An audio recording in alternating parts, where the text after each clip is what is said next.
తల్లిదండ్రులు కావాలని మీ కలను నెరవేర్చుకోండి హెగ్డే ఫెర్టిలిటీ సెంటర్ ద్వారా ఉచిత మొదటి కన్సల్టేషన్ పొందండి 8807474774.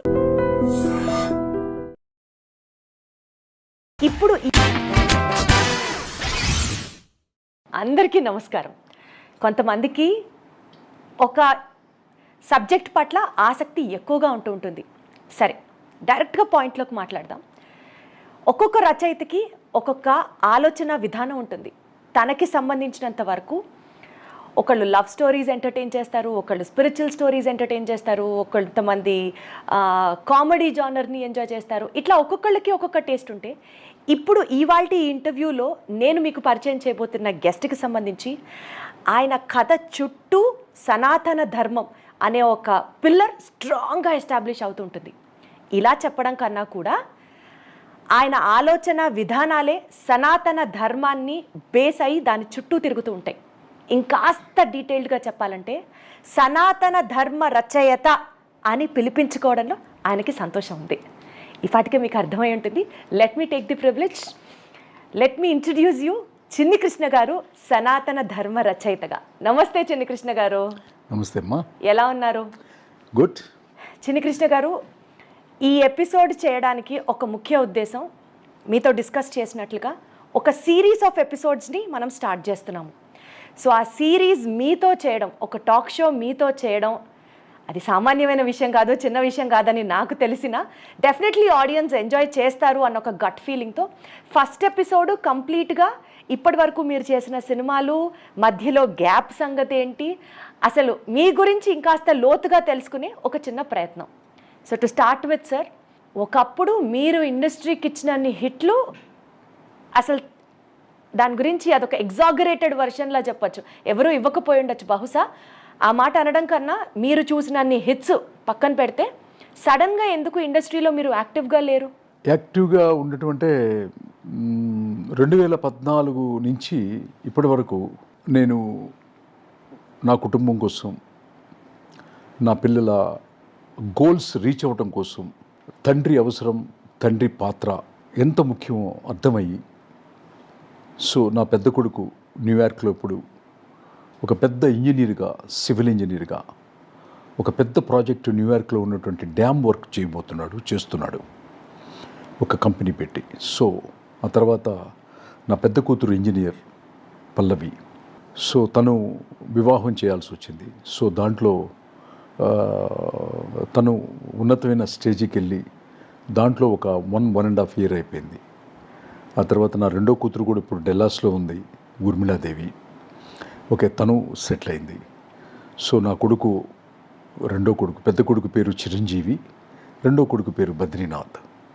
సో వాడు కూడా ఆర్టిఫిషియల్ ఇంటెలిజెన్సీ కంప్లీట్ చేసి వాడు కూడా యూఎస్ వెళ్తున్నాడు. వాడు ప్యాకప్ అవడం, నెక్స్ట్ మళ్ళీ ఒక మంచి కంటెంట్లతో ఇండస్ట్రీకి ఇన్నాళ్ళు దూరంగా ఉన్న నేను మళ్ళీ వచ్చి ఏం చెప్పాలనుకుంటున్నాను, ఏమి చెప్పబోతున్నాను అనేది భవిష్యత్తులో ఆంధ్ర రాష్ట్రం కాదు, యావత్ భారతదేశం, యావత్ ప్రపంచం కూడా అతి త్వరలో చూడబోతుంది. చిన్ని కృష్ణ గారికి లౌక్యం లేదు. మనసులో ఆయన ఏమనుకుంటే అది బయటికి మాట్లాడేస్తారు. అదే కాబోలు మనుషుల మధ్యలో, అంటే ఆయనని దూరం చేసుకోవడానికి మనుషులు కాస్త దూరం పెట్టారు అని ఒక మాట నడుస్తోంది. దానికి మీరేం చెప్తారు? లౌక్యం అనేది ఎవరితో ఎలా మాట్లాడాలి, ఎలా బిహేవ్ చేయాలి అనే దాంట్లో ఒక పెద్ద అబద్ధం ఉంది. ఆ అబద్ధం ఏంటంటే, ఏమండి మీ సినిమా చూశానండి, అది డిజాస్టర్ ఫ్లాప్ అయి ఉంటుంది, కానీ చాలా చాలా బాగుంది గురుగారు, అసలు అదరగొట్టేశారు గురుగారు, నటన అదిరిపోయింది గురుగారు అని హీరోల్ని, ఏంటి నిర్మాతల్ని, సినిమా బాగోపోయినా కూడా పొగట్టాలు, లేకపోతే ఒక స్క్రిప్ట్ బాగున్నా బాగోపోయినా కూడా అబ్బా ఏమి రాశారండి. నిన్న ఏదో ఎప్పుడో పేర్లు అనవసరం, ఒక రచయిత మా ఇంటికి వచ్చాడు, ఒక ఫ్లాప్ ఇచ్చిన ఒక దర్శకురాలు మా ఇంటికి వచ్చింది. అసలు అతని సినిమానే చూడలేదనమాట.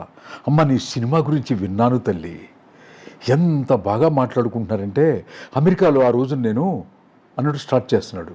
ఆ అమ్మాయి చాలా సాటిస్ఫాక్షన్ అయిపోయింది అనమాట. కానీ ఆ అమ్మాయి వచ్చింది నా దగ్గరికి ఎందుకు వచ్చిందంటే, ఆ ఎక్స్ అనే గర్ల్, సార్ నేను జీవితంలో అట్టర్ ఫ్లాప్ ఇచ్చాను. దానికి కారణం నాకు స్క్రిప్ట్ తెలియకపోవటం.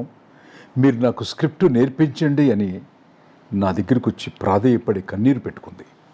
ఆ అమ్మాయికి స్క్రిప్ట్ నేర్పించే ప్రాసెస్లో ఇతను వచ్చి పొగుడుతున్నాడు. సో నేను ఆ అమ్మాయికి తిట్టి క్లాస్ చెప్తున్నాను, అతను పొగుడుతున్నాడు. ఇప్పుడు అట్లాంటి లౌక్యం భగవద్గీతలో చెప్పిన అన్నిటికంటే నా తల్లి జీవితంలో చచ్చిపోయేంత వరకు కూడా అబద్ధం మాత్రం ఆడొద్దు అని చెప్పింది. సో అబద్ధం ఆడకపోవటమే లౌక్యం లేదు అనుకుంటే నేనుంటేనే సినిమా హిట్లు అవుతాయని కాదు కదా.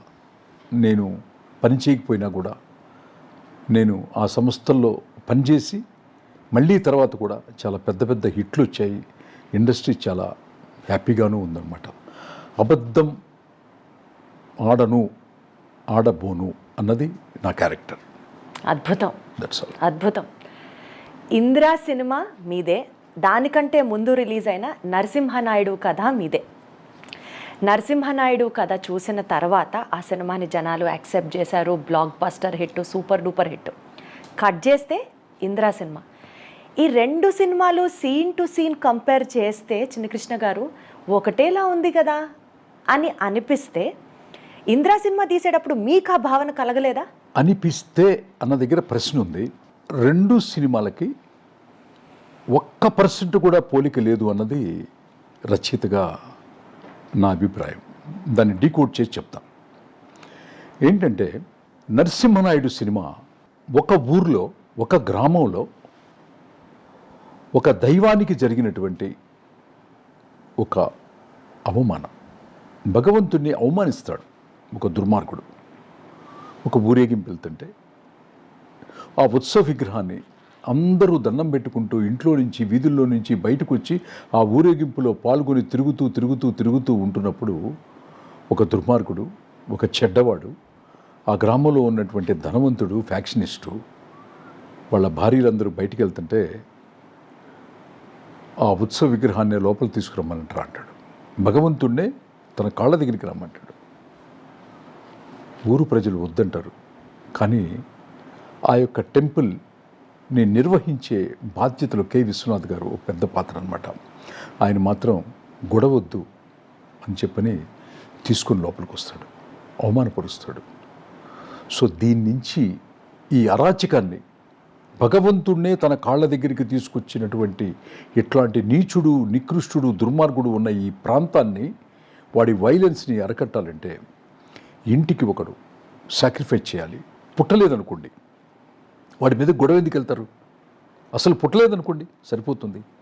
అంటే ఇంటికి ఒకడు ఎవరు వస్తారయ్యా అంటే ప్రతి ఇంటి నుంచి ఒక్కొక్క బిడ్డని సాక్రిఫైస్ చేసి ఒక సైన్యంలా తయారు చేసి ఆ సైన్యంతో వాడిని ఎట్లా ఎదుర్కొన్నాడు, అతని ఫ్యామిలీ ఇష్యూస్ ఏంటి, వాళ్ళ అన్నదమ్ములు ఏంటి అన్నది ఒక అద్భుతమైనటువంటి ఒక కంటెంట్ అది. సో మీరు ఇంద్ర టాపిక్ వస్తే ఇది ఒక గ్రామ సమస్య, దేవుడికి జరిగిన అవమానం సమస్య. కానీ ఇంద్ర దగ్గరికి వచ్చేప్పటికీ ఒక రాయలసీమ టెరిటరీ మొత్తానికి కూడా వాటర్ లేదు, నీళ్లు లేవు. నీళ్లు లేకపోతే పంటలు పండవు, పంటలు పండకపోతే ప్రతి దానికి కరువు వస్తుంది. ఈ కరువు నుంచి వైలెన్స్ పుడుతుంది. అందుకే అట్లా ఉంటారని నాకంటే ముందు ఫ్యాక్షన్ కథలు చాలామంది చెప్పారు. దుర్మార్గాలు చెప్పారు, అన్యాయాలు చెప్పారు, కొట్లాట్లు చెప్పారు, కక్షలు చెప్పారు, చాలా చెప్పారు. కానీ ఇందిరా సినిమాలో, ఇందిరా కథలో నేను చెప్పింది ఏంటంటే, ఒక ప్రాంతం సస్యశ్యామలంగా ఉండాలి అంటే ఒక డ్యామ్ కట్టాలి. ఆ డ్యామ్కి ఒక స్థలం కావాలి. ఇప్పుడు పోలవరం ప్రాజెక్టు కంప్లీట్ అయిపోతే ఏం జరుగుతుందో ఈ విశ్వానికే తెలుసు. అట్లా ఒక డ్యామ్ కంప్లీట్ అయితే కనుక ఆ ప్రాంతం సస్యశ్యామలంగా ఉంటుంది. ఆ సస్యశ్యామలంగా ఉంటే ప్రజలు సంతోషంగా ఉంటారు, ఆనందంగా ఉంటారు. ఆ ఆనందంలో నుంచి వైలెన్స్ అంతా తగ్గిపోతుందని ఒక ఉన్నతమైనటువంటి క్యారెక్టర్ మెగాస్టార్ అన్నయ్య చిరంజీవి గారు ఈ కథలో నటిస్తే ఎంత వైబ్రెంట్గా ఉంటుంది, ఎంతమందికి కనెక్ట్ అవుతుంది ఈ యొక్క మంచి ఉద్దేశం అనేది 2000 సంవత్సరంలో అప్పటికింకా జలయజ్ఞం చేసినటువంటి ముఖ్యమంత్రులు కానీ, ఒక వ్యవసాయం గురించి కానీ జలయజ్ఞం అనే పదం కానీ డ్యాముల గురించి కానీ మాట్లాడని రోజుల్లో ఒక రచయితగా ఈ రాష్ట్రానికి నేను రెస్పాన్సిబిలిటీగా తీసుకొని డ్యామ్ విషయాల్ని డ్యామ్ యొక్క విలువల విషయాల్ని ఆవిష్కరించినటువంటి కథే ఇంద్ర. ఇప్పుడు చెప్పు మా దీప్తి, నరసింహనాయుడికి ఇంద్రకి కథలో కానీ సంబంధం ఎక్కడైనా లేదనిపిస్తుంది. పోలికున్నదా? జరిగిన కథని తిప్పి చెప్తాం కాబట్టి ఒకప్పుడు ఇలా జరిగింది అని ప్రజెంట్లో ఓపెన్ చేస్తాం కాబట్టి అనుకుంటారు. సో అజ్ఞానంతో మాట్లాడే మాటలు కొంతమంది మాట్లాడవచ్చు. పాపం వాళ్ళని జ్ఞానవంతులు చేయటమే నా ఉద్దేశం కాబట్టి ఇది తప్పకుండా ఈ ఆలోచన ఉన్న వాళ్ళని చూస్తారు, చూసి వాళ్ళు రియలైజ్ అవుతారు ఒకే కథ కాదు అని చెప్పని. ఎందుకంటే తెలియదు కదా, ప్యాటర్న్ అలా ఉండబట్టి అనుకుంటారు. పాపం వాళ్ళ తప్పు కదా అది. అందుకోసం విడమర్చి చెప్పినప్పుడు వంటి వాళ్ళకి నాలెడ్జ్ ఇంప్రూవ్ అవుతుంది. అది ఇంద్రా సినిమా తర్వాత అసలు back to back block buster సినిమాలు ఇచ్చిన మీకు నెక్స్ట్ ఏ హీరోకి రాస్తారా కథ అని అనుకుంటే అప్పుడు ఇండస్ట్రీకి కొత్తగా పరిచయం అవుతున్నటువంటి అల్లు అర్జున్ గారికి మీరు కథ ఎందుకు రాయాల్సి వచ్చింది? అల్లు అర్జున్ గారికి మొట్టమొదటి సినిమా కథ రాసే అవకాశం నాకు రావటం అనేది నేను చాలా అదృష్టంగా భావిస్తాను. ఎందుకంటే ఒక ఎస్టాబ్లిష్ అయినటువంటి హీరోతో వర్క్ చేయటము, అప్పుడే స్క్రీన్కి పరిచయం అవుతున్న హీరోని మనం కథ రాయటం అనేది మీరు చూస్తూ ఉంటారు. పెద్ద హీరోల సినిమాలు నందమూరి బాలకృష్ణ గారి కానివ్వండి, చిరంజీవి గారి కానివ్వండి, రజనీకాంత్ గారి కానివ్వండి, మీకు యావరేజ్ అయినా కూడా డబ్బు ఒక 60% వచ్చేస్తుంది. ఫ్లాప్ అయితే మినిమం 40% వస్తుంది. సో జీరో ఉండదు. కానీ ఒక కొత్త హీరోని పోర్ట్రేట్ చేయటం అంటే అది పూర్తిగా కథ బాగుంటేనే చూస్తారు, లేకపోతే చూడరు. మినిమం గ్యారంటీ కూడా ఉండదు అని నాకు ఛాలెంజ్గా తీసుకొని, మీ పర్సనల్ ఛాలెంజ్ అది? నా ఇన్నర్ ఛాలెంజ్గా తీసుకొని నాకు తోడుగా నేను తెచ్చుకున్నటువంటి ఒక అత్యంత విలువైనటువంటి సనాతన ధర్మం, ఈ భూమండలానికే తల్లి అయినటువంటి గంగమ్మ తల్లిని లోపలికి తీసుకొచ్చుకొని ఆ తల్లితో ప్రయాణిస్తూ ఆ తల్లి పేరే టైటిల్ పెట్టుకొని ఆ తల్లి ఈ విశ్వాన్నే కాపాడే రక్షకురాలుగా కాబట్టి ఆ కథలో హీరోయిన్కి వాటర్ వల్ల ప్రాబ్లం ఉంటుందన్నమాట.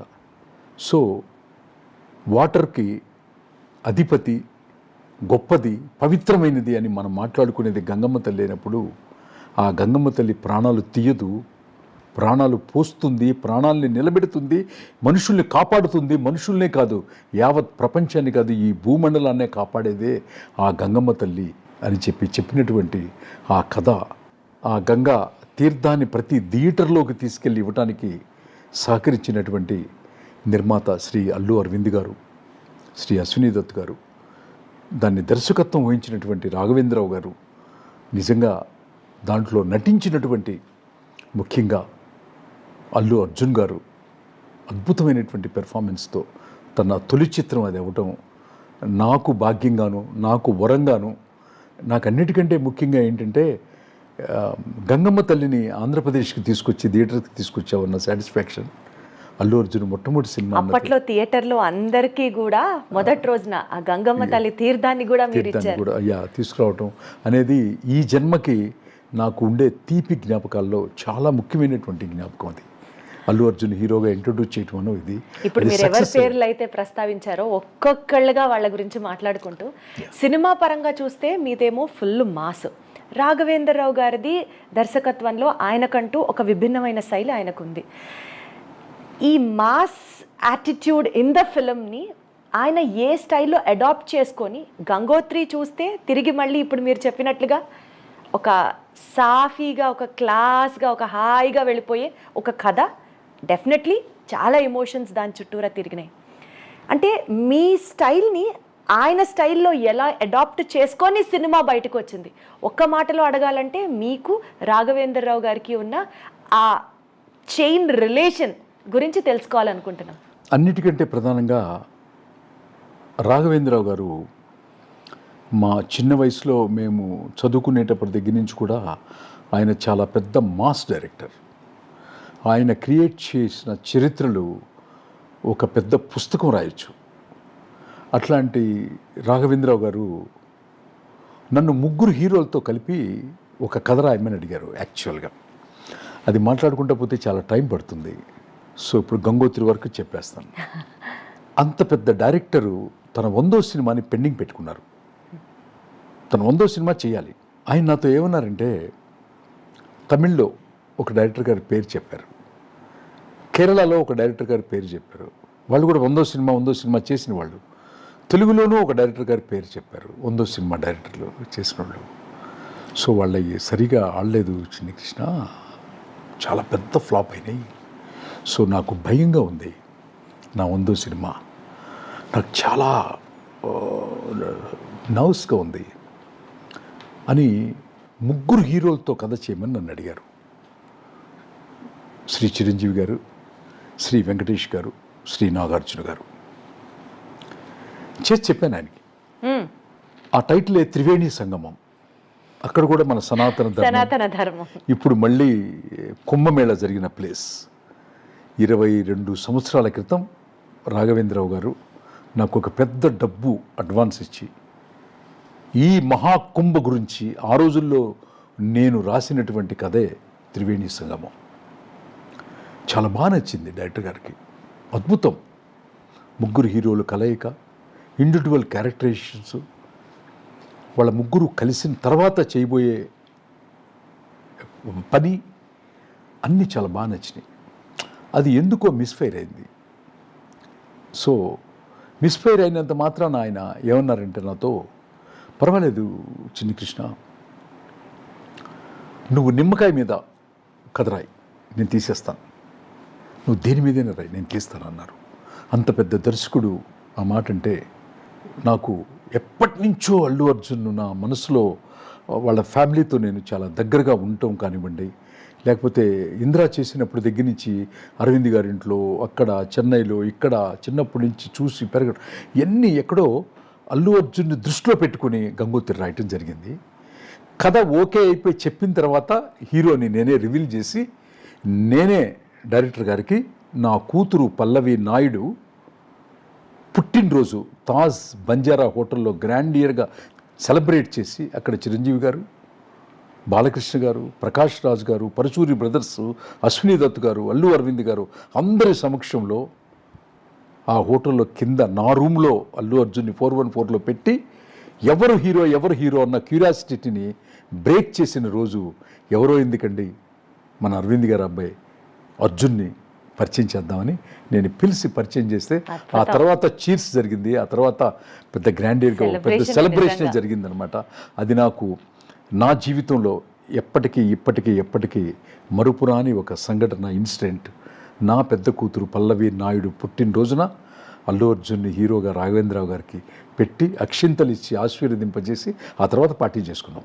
సో ఇప్పుడు మీరు లాంచ్ చేసినటువంటి హీరో అల్లు అర్జున్ గారు ఇవాళ రోజున is a pan India star, highest remuneration తీసుకుంటున్నటువంటి ఒక హీరో. ఆయన డెడికేషను, ఆయన డిటర్మినేషను, ఆయన హార్డ్ వర్క్, ఇవన్నీ ఆయన సక్సెస్ గురించి మాట్లాడతాయి. అలాంటి ఒక స్టార్ని మీరు లాంచ్ చేయడం, ఇవాళ రోజున ఆయన కెరియర్లో అంత ఉన్నతమైన స్థానం, ఆయన ఎదుగుదలని చూస్తే ఎలా అనిపిస్తుందండి మీకు? అంటే ఫస్ట్ రోజుకి ఇవాళ రోజుకి మీరే ఉన్నారు ఆయన జర్నీలో కంపేర్ చేసుకొని చూడడానికి. How do you analyse that? Allu Arjun గారి గురించి ఒక్క మాటలో చెప్పాలంటే, కంటే ఒక వాక్యంలో చెప్తాం. తను ఫిక్స్ చేసిన గోల్ రీచ్ కావటం కోసం ఎంత కష్టమైనా పడే మనస్తత్వం, నిరంతర నటన వ్యవసాయదారుడు అతను. ఇంత బాగా చెప్పారు. నటన మీద వ్యవసాయం చేస్తాడు నిరంతరం. ఇప్పుడు మనం ఇంటర్వ్యూ జరుగుతున్నప్పుడు కూడా అక్కడ వ్యవసాయం చేస్తూనే ఉంటాడు.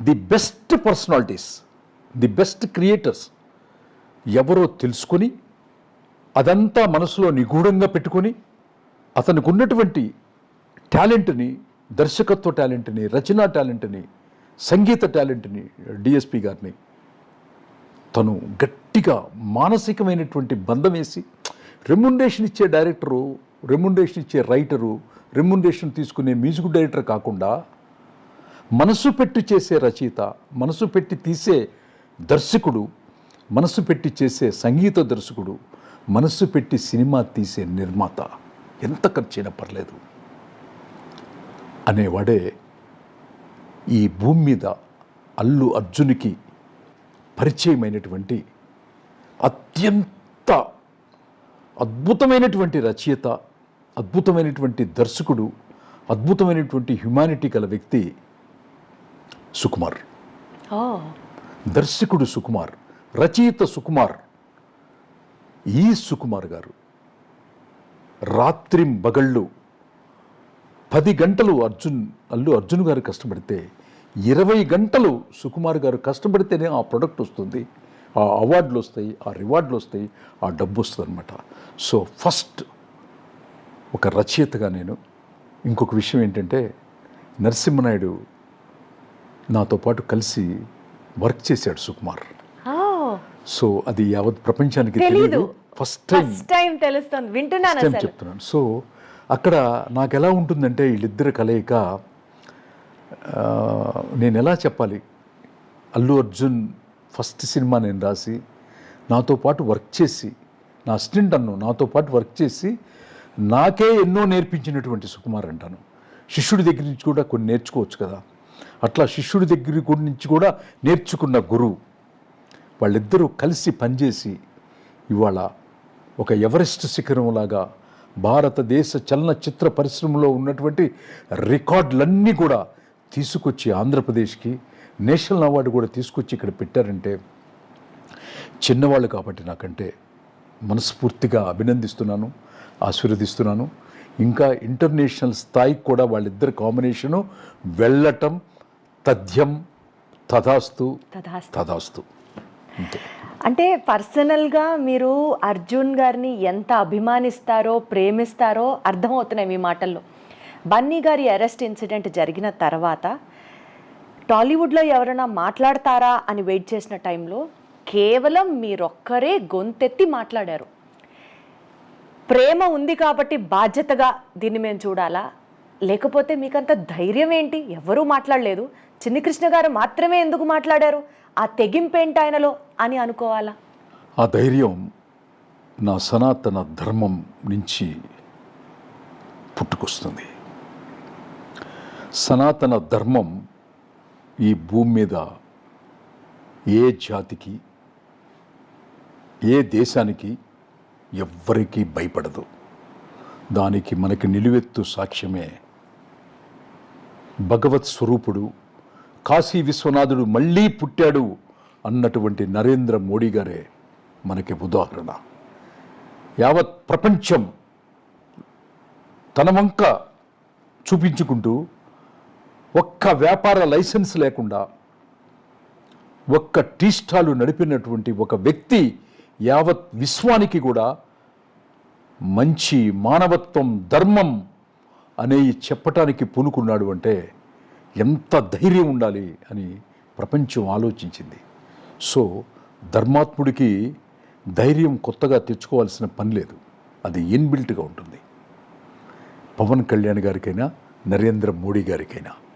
అది సో ఇండస్ట్రీలో అంటే 2 కాంపౌండ్స్ అంటారు, ఒకటి మెగా కాంపౌండ్, ఒకటి నందమూరి గారి కాంపౌండ్. ఇద్దరి కాంపౌండ్స్లో సమానమైన యాక్సెస్ ఎవరికైనా ఉందా అంటే అది చిన్న కృష్ణ గారికే. బట్ పర్సనల్గా తెలుసుకోవాలని అడుగుతున్నాను, మీకు ఏ కాంపౌండ్ చాలా ఫేమస్, మీకు ఇష్టం, మీరు ఏ కాంపౌండ్ మనిషి? నేను నందమూరి తారక రామారావు గారు నేను చదువుకునేటప్పుడు నా పుస్తకాల మీద అట్టల్లో కానీ సర్దార్ పాపారాయుడు, కొండవీటి సింహం, జస్టిస్ చౌదరి, బొబ్బులి పులి, ఇవన్నీ కూడా మా ఇంట్లో, నా రూమ్లో అన్నీ కూడా అన్నం పెట్టి అతికించుకునేవాడిని చిన్నప్పుడు. సో నేను ఆయన అభిమానిని. సో ఎందుకో తెలీదు, ఆయన్ని అభిమానించిన నాకు నా భగవంతుడు నా మొట్టమొదటి సినిమా తెలుగులో నరసింహనాయుడుగా నాకు అవకాశం కల్పించినటువంటి నా బాలయ్య బాబుని, నన్ను కథ చెప్పగానే లోపలికి వెళ్ళి ఒక పెద్ద పళ్ళెంలో స్వీట్ తీసుకొచ్చి షాల్వా తీసుకొచ్చి నాకు ఇచ్చి గోపాల్, పరచూరి బ్రదర్స్ని అందరినీ దగ్గర పెట్టుకొని,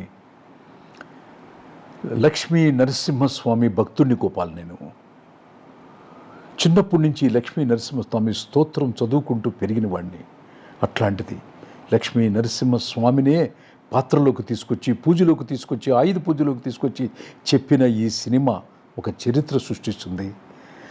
100 Days ఫంక్షన్లోనూ నంది అవార్డు వచ్చినప్పుడు కూడా ఆ భగవంతుడే రచయిత చిన్ని కృష్ణ రూపంలో మా ఇంటికి వచ్చి కథ చెప్పాడు అని చెప్పని నన్ను ప్రశంసించినటువంటి బాలకృష్ణ గారు నాకు ఒక కన్నైతే, చిన్నప్పటి నుంచి ప్రతి రోజు నిత్యం ఆంధ్ర రాష్ట్రం మొత్తాన్ని కూడా ఆయన కంట్రోల్లోకి తీసుకొని దాదాపు 20 సంవత్సరాలు తన విశ్వరూపంతో యావత్ భారతదేశంలోనే డ్యాన్స్ కానీ ఫైట్స్ కానీ అద్భుతంగా చేయగలడని హిందీ హీరోలు అమితాబ్ బచ్చన్ గారు, గోవిందా గారు ఎక్కడ ప్రపంచంలో ఉన్నటువంటి యావత్ ఊగిపోయేది. తమిళనాడు కానీ, కేరళ కానీ, కర్ణాటక కానీ కొన్ని కోట్ల రూపాయల రేంజ్కి తెలుగు చలనచిత్ర పరిశ్రమని తీసుకెళ్ళినటువంటి మెగాస్టార్ చిరంజీవి గారు, ఆయనతో నేను ఇందిరా సినిమా చేస్తున్నప్పుడు, నేను కథ చెప్పినప్పుడు ఈయన బట్టలు పెట్టి స్వీట్స్ ఇస్తే అన్నయ్య వాళ్ళ ఇంట్లో కథ చెప్పగానే ఇమ్మీడియట్గా నన్ను దగ్గరికి తీసుకొని నా నుదుటి మీద ముద్దు పెట్టి, దత్తుగారు, గోపాల్, ఈ కథ నిర్మాతలకి డిస్ట్రిబ్యూటర్లకే కాదు గోపాల్, సైకిల్ స్టాండ్ వాడికి కూడా లాభించేటటువంటి కథ చెప్పించారు అని సినిమా రిలీజ్ కాకుండా మొట్టమొదట అప్రిషియేట్ చేసినటువంటి ఇంకొక ఇండస్ట్రీకే 2 కళ్ళు అయిన వాళ్ళు నాకు 2 కళ్ళే కాదు, నాకు మొత్తం ఈ జన్మకి వాళ్ళిద్దరికీ కూడా నేను రుణపడి ఉంటాను.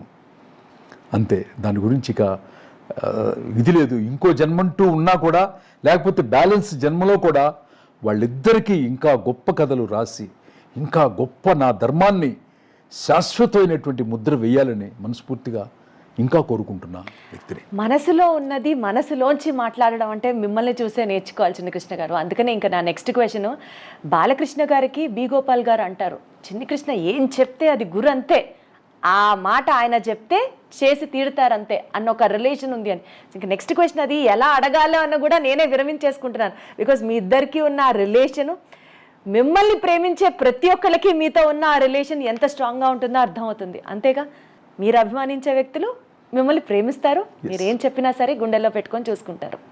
నైస్. సో నెక్స్ట్ అండి, సనాతన ధర్మం ఈ పాయింట్ గురించి మీరు ఫోకస్ చేస్తున్న తీరు, అంటే సినిమాల గురించి మాట్లాడతాం. నేను ఇంట్రొడక్షన్లో ఇందాక అదే చెప్పాను, ఒక్కొక్క రచయితకి ఒక్కొక్క టేస్ట్ ఉంటుంది అని. ఫర్ ఎగ్జాంపుల్ గంగోత్రి సినిమాలో గంగమ్మని పాత్రలోకి తీసుకున్నారు, ఇందిరా సినిమాలో కాశీ విశ్వేశ్వరుని పాత్రలోకి తీసుకున్నారు, లక్ష్మీ నరసింహనాయుడినే సాక్షాత్తు నరసింహనాయుడు సినిమాలో పాత్రగా చేశారు. సో ఎందుకు మీకు అంత ప్రేమ అనాలో, సనాతన ధర్మాన్ని మీరు మాత్రమే ప్రపంచానికి చూపించాలి అన్న తాపత్రయం అనాలో, లేకపోతే why is that so impactful on Chinni Krishna, so that అది మీరు సినిమా రూపేణ ప్రజల మీదకు రుద్దుతున్నారా అని కూడా ఒక్కొక్కసారి అనిపిస్తుంది. ఏం చెప్తారు? వెట్రిమారన్ గారని తమిళనాడులో ఒక డైరెక్టర్ గారు ఉన్నారు, నాకు చాలా ఇష్టం ఆయనండి. ఆ తర్వాత తెలుగులో ఆర్ నారాయణమూర్తి గారు ఉన్నారు. పరచూరి బ్రదర్స్ ఇనిషియల్ స్టేజ్లో ఉండే పరచూరి గోపాలకృష్ణ గారి భుజం మీద ఇప్పటికీ కూడా ఎర్ర కండవా ఉంటుంది, ఎర్ర షాల్ ఉంటుందన్నమాట. వాళ్ళ డిఎన్ఏలో కమ్యూనిజం భావాలు ఉంటాయి. వెట్రిమారన్ గారు కూడా దళిత్తు ఈ భారతదేశంలో పడుతున్నటువంటి కష్టాలని చాలా చక్కగా పోర్ట్రేట్ చేస్తారు. ఆయన కూడా నాకు ఫేవరెట్ డైరెక్టర్, మేము రెగ్యులర్గా మాట్లాడుకుంటూ ఉంటాం. గోపాలకృష్ణ గారితో నేను వర్క్ చేశాను, అన్నయ్య గారితో నా కథలకి మాటలు రాశారు, చాలా సినిమాలకి ఆయన 2 సినిమాలు. అట్లా ఒక్కొక్క రైటర్కి, ఒక్కొక్క డైరెక్టర్కి ఒక ఇష్టం ఉంటుందన్నమాట డిఎన్ఏలో. అట్లా నన్ను చాలామంది అడిగిన విషయం, పూజారులు కానీ వాళ్ళు కానీ వీళ్ళు కానీ ఎక్కడికి వెళ్ళినా కూడా మీ సినిమాలంటే మాకు ఇష్టం అండి, మీ సినిమాలు ఏ గుడికి వెళ్ళినా కూడా అడుగుతారు. నాకు ఒక్కొక్కరికి ఒక డిఎన్ఏ ఉంటుందన్నమాట. సో ఒకళ్ళు ఉంటారు ఎక్కువ దేవుడు పుస్తకాలే చదువుతుంటారు, కొంతమంది ఉన్నారు డిటెక్టివ్లు చదువుతారు, కొంతమంది ఉన్నారు ప్రేమ కథలు చదువుతారు అనమాట, ఎద్దనపూడి సులోచనారాయణ గారు. కొంతమంది దెయ్యం కథలు చదువుతుంటారు, కొంతమంది నా ఇంట్రొడక్షన్ లో అదే చెప్పాను నేను. కొంతమంది అంటే వాళ్ళ ఇష్టం అనమాట, ప్రేక్షకుల ఇష్టం, రాసే రచయితల ఇష్టం. మా అమ్మగారు చిన్నప్పుడు నన్ను భారతదేశం మొత్తం, మా కుటుంబంలో వచ్చినటువంటి చిన్న కష్టానికి నా తల్లి భారతదేశంలో ఉన్నటువంటి అన్ని గుళ్ళకి తను తిరిగింది తన కష్టం తీరాలని. నన్ను తోడు తీసుకెళ్ళింది చిటుకు నీళ్ళు పట్టుకొని. నేను ఇప్పుడు కాశీ వెళ్ళినప్పుడు చిన్నప్పుడు అడిగాను అనమాట, చూసి ఆశ్చర్యపోయాను అనమాట, ఇంత దూరం కదా అది అని చెప్పని. నేను అప్పుడే అన్నాను, ఇది మన ఊర్లో ఎందుకు లేదని అని అడుగుండేవాడిని అనమాట. సో మా అమ్మగారు తిరిగినటువంటి ప్రతి ప్లేస్ని తిరిగి నేను రచయితనైన తర్వాత, ఒక మధ్యతరగతి వాడో ఒక పేదవాడో కాశీనో హిమాలయాస్నో ఎన్నో చూడలేడు కాబట్టి, గంగోత్రి వెళ్ళలేడు కాబట్టి, ఒక రచయితనయ్యి వాళ్ళ ఊరికి వాళ్ళ థియేటర్లో ఆ యొక్క విశిష్టత చెప్పే ఒక సనాతన ధర్మాన్ని, టెంపుల్స్ని దాన్ని చొప్పించి చెప్పే అవకాశం నాకు ఆ భగవంతుడు నా తల్లి ద్వారా కలిగింది. అందుకోసమే నన్ను నమ్మి బాలకృష్ణ గారు, చిరంజీవి గారు, అల్లు అర్జున్ గారు అయితే 2 సార్లు బద్రీనాథ్, వెరీ టిపికల్ జర్నీ అది, వెరీ వెరీ టిపికల్ జర్నీ అనమాట. సో ఇట్లా నాకు సహకరించినటువంటి అల్లు అరవింద్ గారు, అశ్విని దత్ గారు, నాకు అవకాశం ఇచ్చినటువంటి బి గోపాల్ గారు, నటించినటువంటి బాలకృష్ణ గారు, చిరంజీవి గారు, వీళ్ళందరికీ కూడా, ఆ సంగీతం సమకూర్చినటువంటి కీరవాణి గారు, అందరికీ టోటల్ టీం అందరికీ కూడా నేను మాత్రం ఈ సనాతన ధర్మం వెనకాల ఒక రచయిత చెప్పిన దాన్ని అర్థం చేసుకోవటం, దాన్ని నటించాలి అనే దృక్పథం తీసుకురావటం, అది ప్రేక్షకుల దగ్గరికి తీసుకెళ్ళటం కూడా ఈ సనాతన ధర్మ రచయిత అనే ఒక బ్రాండ్ ఏదైతే అందరూ వేశారో, మీరు కూడా దీప్తి గారు వేశారో ఐ డ్రీమ్స్ ద్వారా, దీన్ని నేను ఆనందంగా స్వీకరిస్తున్నాను. ఓకే, పవన్ కళ్యాణ్ గారు మొన్న తిరుపతిలో మాట్లాడారు సనాతన ధర్మం గురించి. ఓకే, రచయితగా నేను సంతోషంగా ఎప్పుడూ ఉంటాను సనాతన ధర్మ రచయితని అనిపించుకోవటంలో. కానీ పవన్ కళ్యాణ్ గారు మొన్న తిరుపతిలో మాట్లాడిన తర్వాత సనాతన ధర్మ హీరో గర్వపడిపోయి నాకు రోమాంచితం అయిపోయింది అనమాట. ఎంత రోమాంచితం అయిపోయిందో నేను చెప్పలేను. ఫస్ట్ టైం ఆయనతో పనిచేయలేదు, బట్ మానసికంగా ఇంట్లో బయట పిల్లలు అందరం కూడా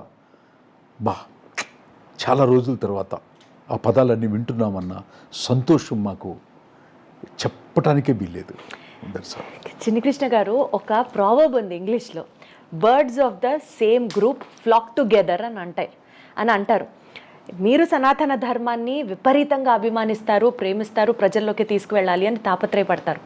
మీరు చెప్పినట్లు మొన్న ఆ సభలో కూడా పవన్ కళ్యాణ్ గారు ఇదే సనాతన ధర్మం గురించి మాట్లాడారు. ఆ సనాతన ధర్మం పట్ల మీరిద్దరూ చూపిస్తున్న ఆ ప్రేమ ఎలా అనిపిస్తోందంటే, హకీరానందన్ గారు కూడా టాలీవుడ్లో లాంచ్ కాబోతున్నారు. సో డెఫినెట్లీ ఆయన కథ కూడా మీరే సిద్ధం చేస్తారు అని ఒక ప్రచారం నడుస్తోంది. మళ్ళీ సేమ్ సనాతన ధర్మం బ్యాక్డ్రాప్లోనే. ఇది వాస్తవమా కాదా? ఇప్పుడు అల్లు అర్జున్ గారిని నేను ఫస్ట్ ఇంట్రడ్యూస్ ఫిల్మ్ రాయటం జరిగింది. సో ఇది చాలామంది అడుగుతున్నారు నన్ను, మీలాగే మీరే రాస్తున్నారంట కదా అని. కొంచెం మా రఘురామకృష్ణరాజు గారు అడిగారు. సో ఆయన నాకు మంచి మిత్రుడు రఘురామకృష్ణరాజు గారు, ఆయన ఒకటి అడిగారు. చాలామంది ఇండస్ట్రీలో అడుగుతున్నారు, చాలామంది అడుగుతున్నారు అనమాట. సో అట్లాంటి ప్రపోజల్ ఏమన్నా పెద్దలు పవన్ కళ్యాణ్ గారు, ఇంకా చిరంజీవి గారు, ఎందుకంటే ఆ బాబు ఇంట్రొడక్షన్ అనేది చిన్న విషయం కాదు కదా, చిన్న విషయం కాదు. ఇప్పుడు మిగతా హీరోలందరూ 100 కోట్లు చేరడానికి 10 ఏళ్ళు 20 ఏళ్ళు పడితే, అబ్బాయి స్టార్టింగ్ బిజినెస్సే నాకు తెలిసి ఒక 200-300 కోట్ల రూపాయలతో స్టార్ట్ అవుద్ది ఓపెనింగ్. సో అట్లాంటి ఒక చేసే ఒక బాబు నెక్స్ట్ జనరేషన్ ఇంట్రొడ్యూస్ చేసేటప్పుడు వాళ్ళు తీసుకునే జాగ్రత్తలు, వాళ్ళు తీసుకునేటటువంటి ఒక పరీక్షలు, వాళ్ళు పెట్టే పరీక్షలు అన్నిట్లో కూడా నేను నెగ్గాలి కదా. సో ఆ అవకాశం వస్తే కనుక తప్పకుండా రాస్తాను. ఒకవేళ రాయటం కనుక జరిగితే, నేనే రాయటం కనుక జరిగితే నేనేం మాట్లాడను. ఇంకా అర్థం చేసుకునే వాళ్ళకి అర్థం చేసుకునే అంతే. సరే, మాస్ సినిమాలకి కేర్ ఆఫ్ అడ్రస్గా ఉండేటువంటి చిన్ని కృష్ణ గారు, మాస్ సినిమాలకి ఒక లెజెండరీ యాక్టర్గా మనం చూసేటువంటి జూనియర్ ఎన్టీఆర్ గారికి ఇప్పటి వరకు కథ ఎందుకు రాయలేదు? ఒకసారి ఒక 20 years బ్యాకే, ఒక 18 years బ్యాక్ అనుకుంటా, మీరు పదే పదే జూనియర్ ఎన్టీఆర్ అని అనకండి అమ్మా. ఎందుకంటే చిన్నవాడిగా ఉన్నప్పుడు పర్లేదు కదా, తను ఇవాళ ఈ ప్రపంచంలో ఒక respectable highly performed correct. Actor. అతను ఏ పాత్ర ఇచ్చినా సరే తను ఆ పాత్రకి ప్రాణం పెట్టి చేస్తారు. ప్రాణం పెట్టేసి కాదు, ఆ ప్రాణం పోసేసేసి ఆ పాత్రలోకి వెళ్ళిపోయి జీవించి క్లాప్స్ కొట్టించి ఏడిపించి ఒక ఉన్నతమైనటువంటి నటుడు కదా. అంతే, మనం జూనియర్ తీసేసి తారక రామారావు గారనే పిలుద్దాం. నేను మాత్రం అలాగే పిలుచుకుంటాను. నా తారక రామారావు గారికి ఒక్కసారి అవకాశం వచ్చింది, సెట్ అవ్వలేదమ్మా. ఎప్పుడు వచ్చినా కూడా అప్పుడు రావడం కంటే ఇప్పుడు రావడం బెటర్ అనుకుంటున్నాం. ఎందుకంటే ఇంకా ఒళ్ళు దగ్గర పెట్టుకొని అంత పెద్ద హీరో అయిపోయాడు కదా. ఆ పెద్ద హీరోకి ఒక పెద్ద కథతో మళ్ళీ పిలిస్తే వెళ్ళి రాయాలని నాకు ఉంది తల్లి. మీరు చిరంజీవి గారితో పనిచేశారు, బాలకృష్ణ గారితో పనిచేశారు. సౌత్లో లెజెండరీ యాక్టర్స్ అని అంటే కళ్ళు మూసుకొని ఎవరన్నా చెప్పే పేర్లు రజనీకాంత్ గారు, చిరంజీవి గారు, బాలకృష్ణ గారు. ఇప్పుడు రజనీకాంత్ గారి cinema minimum to minimum 500 to 600 crores business, ఇది మినిమం మాట్లాడుతున్నా నేను. అంత ఈక్వల్ స్టార్డమ్ ఉన్న హీరోలు మనకి ఉన్నారు కదా. మరి మన వాళ్ళు చేసిన సినిమాలు, నేను ఏదైతే లెజెండరీ స్టార్స్ అని మాట్లాడుతున్నానో, అంత బిజినెస్ తెలుగు ఫిలిం ఇండస్ట్రీ కాబట్టి చూడలేకపోతుందా? దీన్ని ఎలా అర్థం చేసుకోవాలి? వెరీ గుడ్ క్వశ్చన్ దీప్తి గారు, మంచి క్వశ్చన్ వేశారు. ఏజ్ గ్రూప్ కొంచెం అటు ఇటు ఉన్నా కూడా ఈక్వల్ హీరోలు రజనీకాంత్ గారు, చిరంజీవి గారు, బాలకృష్ణ గారు, దాంట్లో ఎట్లాంటి సందేహం లేదు. కానీ ఆయన ఎందుకు 500 crores మినిమంలో ఎప్పుడు 400 to 500 crores ఉంటారు, ఇక్కడ ఎందుకు లేదనేది దానికి కారణం మాత్రం మనం డీకోడ్ చేస్తే కనుక, ఆ టాపిక్ని కనుక చాలా డీకోడ్ చేసి లోపలికి వెళ్ళి కనుక మనం కనుక ఎక్కువ అన్వేషణ చేస్తే మాత్రం ఒక రచయితగా నేను చెప్పేది ఏంటంటే, టోటల్ రెస్పాన్సిబిలిటీ అక్కడ రజనీకాంత్ గారిది కాదు, ఇక్కడ చిరంజీవి గారిది కాదు, బాలకృష్ణ గారిది కాదు. నటించటంలో వాళ్ళు పరాకాష్ట, వాళ్ళకిచ్చిన పాత్రని వాళ్ళు 100% ఆవిష్కరిస్తారు. అది నరసింహనాయుడు కానీ, సింహ కానీ, లెజెండ్ కానీ, అఖండ కానీ, చిరంజీవి గారికి ఖైదీ కానీ, ఇంద్ర కానీ, ఘరానా ముగుడు కానీ, ఆయన వాట్ నాట్ ఠాగూర్ కానీ, వినాయక్ గారిది మొన్న వచ్చినటువంటి ఖైదీ నెంబర్ 150 కానీ ఎప్పుడు ఎక్కడ ఆవిష్కరించలేదు. నాట్యాల్లో ఆవిష్కరించలేదా, డైలాగుల్లో చేయలేదా, లేకపోతే యాక్షన్ సీక్వెన్స్లో చేయలేదా? ఎట్టి పరిస్థితుల్లో టాప్ నెంబర్ 1గా చేసే హీరోలు ఇద్దరు కూడా, చిరంజీవి గారు, బాలకృష్ణ గారు, ఎక్కడ 0.01% కూడా తక్కువ కాదు. కానీ చేస్తున్న తప్పులు అంతా కూడా దీనికి కారణం దర్శకులు, రచయితలు. మనం ఇచ్చే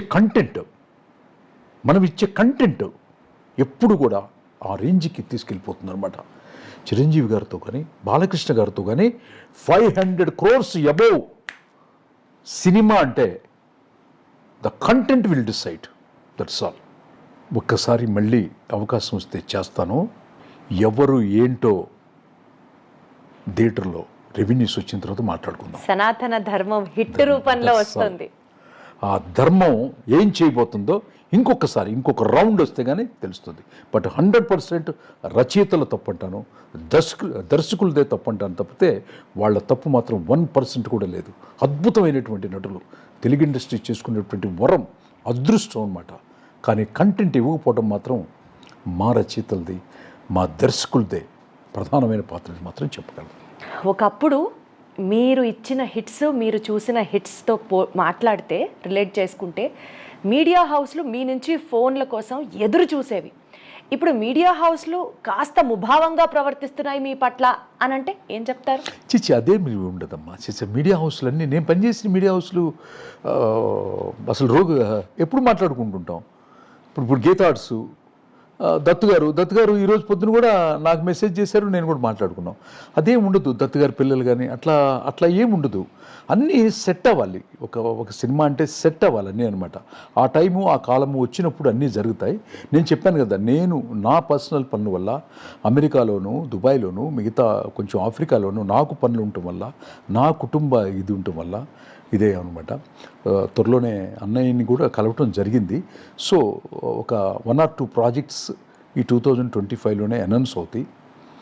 అది ఒకప్పుడు అండి సినిమా హిట్ అవ్వాలి అంటే కథలో మంచి బలం ఉండాలి అని ఒకప్పుడు అనమాకమ్మ, ఎప్పటికే ఇప్పుడు కూడా నా నెక్స్ట్ సెంటెన్స్ అదే. ఇప్పుడు కథలో బలంతో పాటు బడ్జెట్లో కూడా బలం ఉండాలి.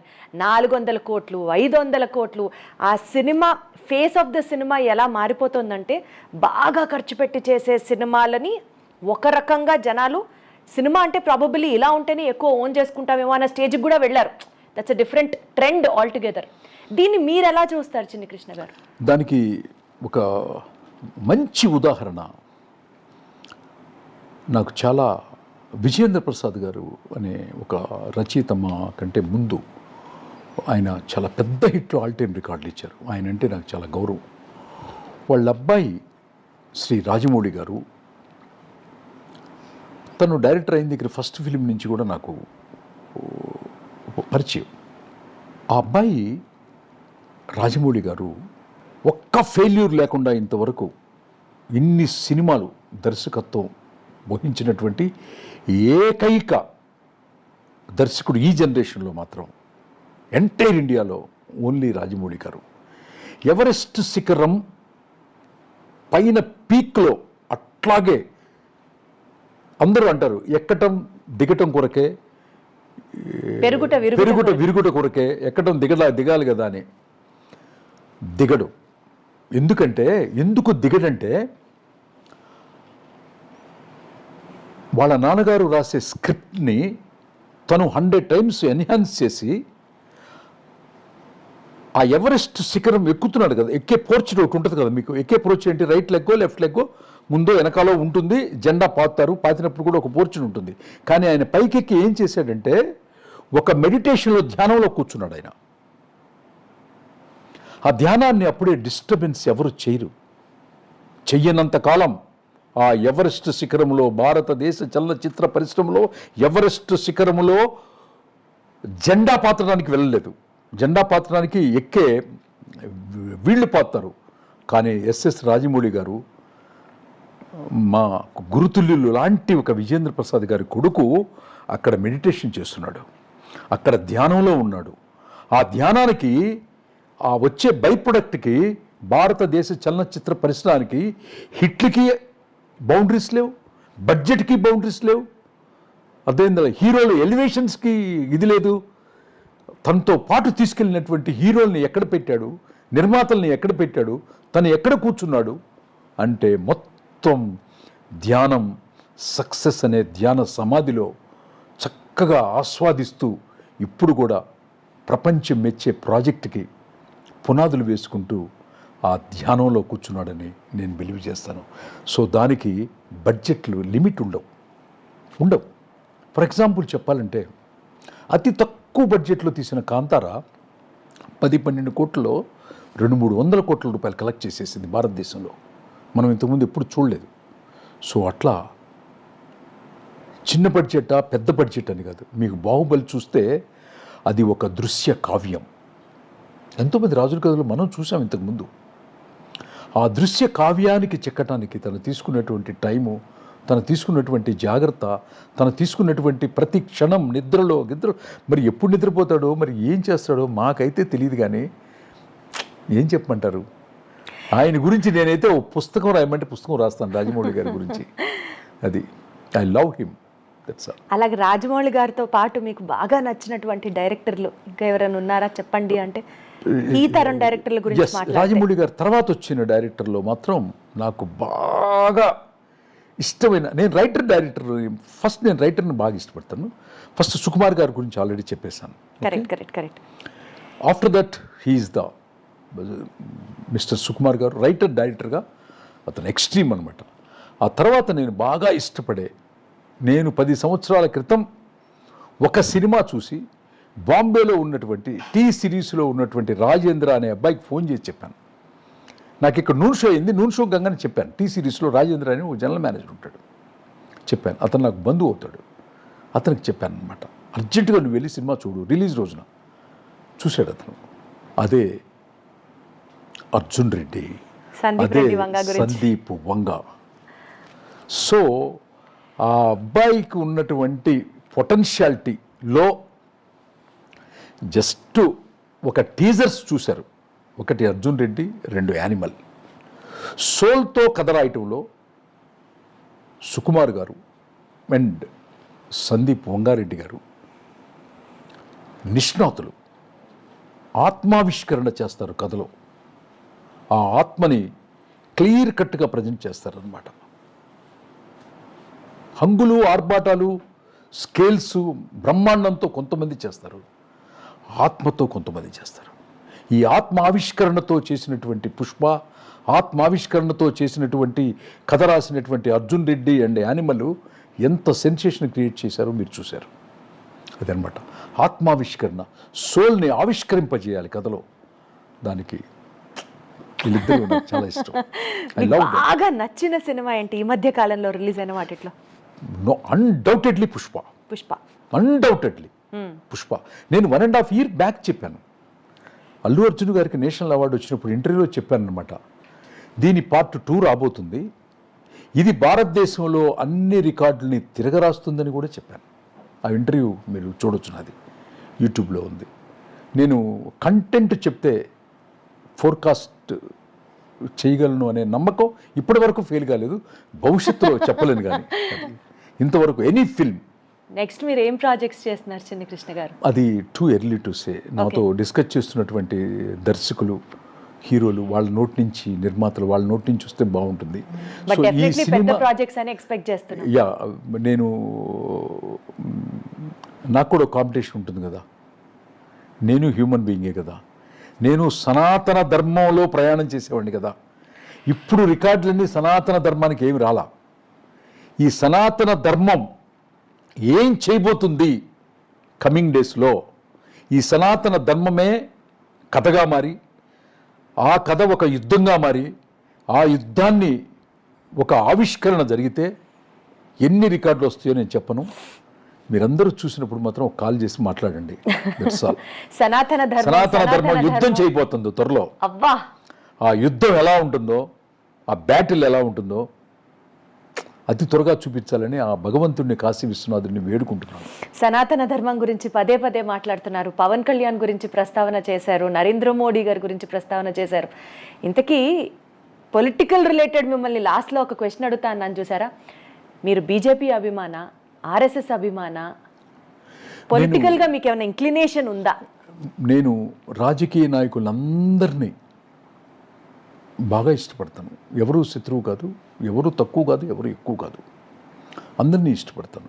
అందరూ మంచి పనులే చేశారు. కానీ నా డిఎన్ఏలో మాత్రం నేను మాత్రం ఎట్టి పరిస్థితుల్లో నాకు నా ధర్మాన్ని కాపాడే రాజకీయ నాయకులన్నా ఆ పార్టీలోనే నేను మెంబర్గా ఉంటాను కూడా. ఎందుకంటే నాకు చిన్నప్పటి నుంచి మా అమ్మ చెప్పిందే ధర్మం, మా అమ్మ చెప్పిందే ఫైనల్, అంతే. ఆ ధర్మాన్ని కాపాడేవాళ్ళంటే నాకు ఇష్టం. ఆ తర్వాత రాజకీయం అనేది సేవ కదా. సేవకి కులం మతం ఉండదు కదమ్మా. సేవ చేసేటప్పుడు సేవకులకి, రాజకీయ నాయకులు అంటే సేవకులే కదా, సేవకులకి కులం, మతం, ప్రాంతం, ధర్మం ఉండకుండా ఉండాలి. అది ఎవరైనా పెట్టుకున్నా కూడా వాళ్ళు కొంచెం తెలియదేమోనని అనుకుంటాను, తెలుసుకుంటారు. అంటే ఒక ఏజ్లో కాకపోయినా ఇంకో ఏజ్లో తెలుసుకుంటారు. కానీ అల్టిమేట్గా మాత్రం ధర్మమే కాపాడబడాలి. ఈ ధర్మం అందరినీ రక్షిస్తుంది.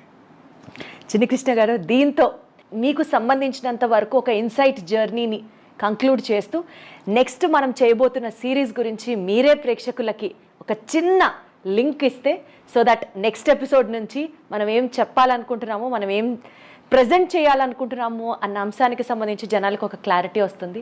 And we will start it from the next episode. Yes, నేను నేను ఆ కంపెనీలో ఇంకా పనిచేయలేదు, బట్ డిస్కషన్స్ స్నేహంగా నడుస్తున్నాము. ఆ కంపెనీ ఈ భారతదేశంలోనే top number 1 company, Guinness book of the world రికార్డులో నమోదు చేసుకున్నటువంటి కంపెనీ. ఆ కంపెనీ మరేదో కాదు, సురేష్ ప్రొడక్షన్స్, రామానాయుడు స్టూడియోస్ అధినేత సురేష్ బాబు గారు. ఆ సినిమా చూసి రామానాయుడు గారు నాకు అడ్వాన్స్ ఇచ్చారు. కేబీఆర్ పార్క్ దగ్గరికి తీసుకొచ్చి ఇచ్చారు. నీతో ఓ సినిమా చేయాలి, చిరంజీవి గారితో, మా రాజాతో చేయాలని అడిగారు. అది కుదరలేదు. ఆ తర్వాత 2 సంవత్సరాల నుంచి నేను సురేష్ బాబు గారు చాలా కలిసి ఒక అన్నదమ్ముల్లాగా, ఒక నిర్మాత రచయితలా కాకుండా ఒక ఫ్రెండ్స్లా సినిమాల గురించి, కథల గురించి 2 సంవత్సరాలుగా డిస్కషన్ జరుగుతూనే ఉందన్నమాట.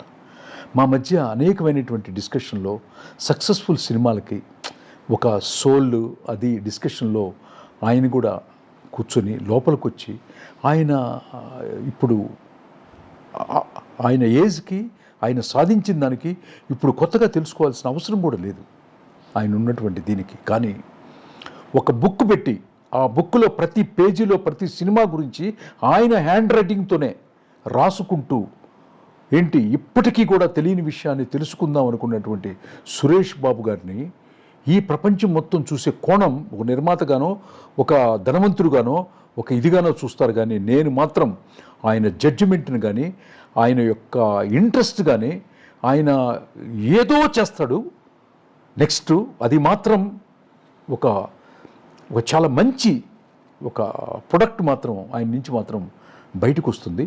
ఆయన దగ్గర జరిగినటువంటి యొక్క సోల్ ట్రావెలింగ్ స్క్రిప్ట్లో డిస్కషన్స్ అన్నీ కలిపి ఒక 52 సినిమాలుగా మేము ఒక టాక్ షో చేద్దాం అనుకున్నాం. ఆయన కూడా గెస్ట్గా ఉంటానని చెప్పారు. ఆయనకి చాలా మంచిదండి ఇది, నెక్స్ట్ జనరేషన్కి చాలా ఉపయోగపడుతుందని చెప్పారు. అట్లాంటి సురేష్ బాబు గారిని ఇంకా సినిమా పరిశ్రమలో చాలా పెద్దల్ని ఒక్కొక్క రోజుకి ఒక్కొక్క గెస్ట్ని పిలుస్తూ ఒక మంచి ప్రోగ్రాము చేద్దాం దీప్తి. దాని టైటిల్ కూడా చాలా చక్కటి పెట్టారు సారు. ఓకే, అందరం కలిసి అనుకొని నెక్స్ట్ జనరేషన్కి ఒక మంచి ఒక దాన్ని ఏమంటారు, మనకు తెలిసిన విషయాన్ని, వాళ్ళకి నచ్చకపోతే డస్ట్బిన్లో వేసుకోవచ్చు, బట్ నాకు వరకు తెలిసిన విషయాన్ని మాత్రం నేను చెప్పడానికి ఒక టాక్ షోకి ప్రిపేర్ అవుతున్నాను. అందరం కలిసి చేసుకొని ఆ నెక్స్ట్ కమింగ్ జనరేషన్కి ఉపయోగపడేటట్టు ఉంటే చాలనేది. దీనికి సురేష్ బాబు గారు, అన్నిటికంటే మా సురేష్ బాబు గారికి మనస్ఫూర్తిగా థ్యాంక్స్ ఎందుకు చెప్పుకుంటానంటే, ఈ మధ్యన డిసెంబర్ 25వ తారీఖున నా తల్లి చనిపోయింది. చనిపోయినప్పుడు పేపర్లో కూడా వచ్చింది, చిన్న కొడుకుని నేనే కర్మకాండలు చేయాలి. నేను ఆయన వర్క్లో ఉన్నాను అనమాట. ఆయన వర్క్లో ఉండి ఇట్లా చూస్తున్నప్పుడు ఇది జరిగింది. ఆయన నాకు ఓదార్చిన ఇది, ఆయన నాకు చేసినటువంటి ఆ టైంలో నన్ను కన్సోల్ చేసిన విధానం నేను ఎప్పటికీ మర్చిపోలేను. సురేష్ బాబు గారు, మళ్ళీ చెప్తున్నాను, సురేష్ ప్రొడక్షన్స్ నా తల్లి చనిపోయినప్పుడు మీ బ్రదర్ వెంకటేష్ గారు కూడా నాతో మాట్లాడి నన్ను కన్సోల్ చేసినటువంటి ఆ మాటలు టిల్ డెత్ నేను గుర్తుపెట్టుకుంటాను. మీకు, మీ అన్నదమ్ములిద్దరికీ, మీ బాబు రాణా గారికి, మీ సురేష్ ప్రొడక్షన్స్ అండ్ రామానాయుడు స్టూడియోకి ఒక రచయితగా పుట్టినటువంటి నేను ఖచ్చితంగా ఒక మంచి అద్భుతమైనటువంటి లెజెండరీ స్క్రిప్ట్ని మీ చేతుల్లో పెట్టి అతి త్వరలో పెడతానని ఈ ఇంటర్వ్యూ పరంగా చెప్తూ మీకు మనస్ఫూర్తిగా, మీకు మీ తమ్ముడు గారికి, స్వర్గస్థులైనటువంటి మీ నాన్నగారికి కూడా శిరస్సు ఉంచి నమస్కరిస్తున్నాను sir. Thank you. So wait చేస్తూ ఉంటామండి. మన సిరీస్ కంటిన్యూ చేస్తూ ఉండే తరుణంతో సెకండ్ ఎపిసోడ్లో ఆడియన్స్తో పాటు నేను కూడా చాలా ఈగర్గా, ఎక్సైటెడ్గా వెయిట్ చేస్తున్నాను మీతో ఈ టాక్ షో చేయడం. Thank you so much Chinni Krishna గారు. నమస్తే. Thank you.